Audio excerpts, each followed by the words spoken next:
ওই আওয়ামী লীগের টাকুর কামরুল একটা মন্ত্রী আসছিল না এক সময়, ওই টাকুর কামরুল কইছে যে আমি তো নিউ মার্কেট থাকি না, আমার মধ্যে মামলা হইল কেন? টাকুর কামরুল ওই সময় মনে আসছিল না এই রফিকুল আলম মজনুকে শত শত মামলা দিয়েছেন,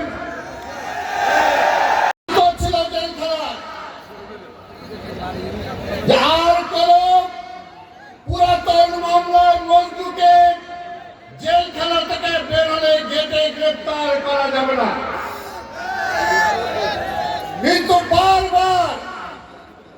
বারবার প্রতি মাসে যখনই আমরা তার জামিন নিয়েছি, জেলখানার গেটে এসেছে, আবার পুরাতন আরেকটা মামলা দিয়ে তারে গ্রেপ্তার করছিলাম। কামরুল মনে আসছিল না?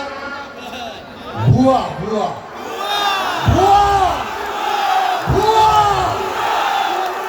হাসিনা ভুয়া, হাসিনা ভুয়া, ওবায়দুল কাদের ভুয়া, কামরুল ভুয়া।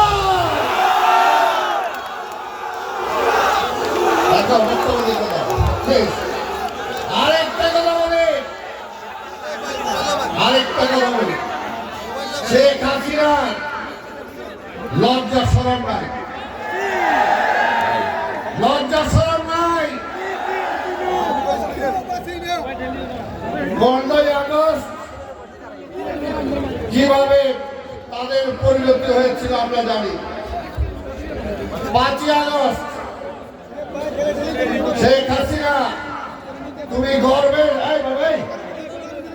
গর্বের সাথে আমাদের নেত্রী বেগম খালেদা জিয়ার ক্যান্টনমেন্টের বাড়ি একদিনে তুমি ভেঙে গুড়িয়ে দিয়েছিল।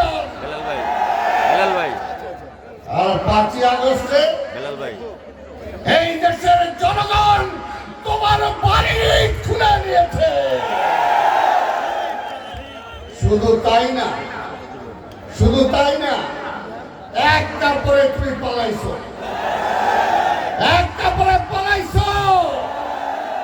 কোথায় ক্ষমতা? আওয়ামী লীগ অনেক কথা বলে ভাই, ওই স্বাধীনতার পর থেকে আওয়ামী লীগ আমরা দেখাইছি ক্ষমতায় থাকলে ভাগ, আর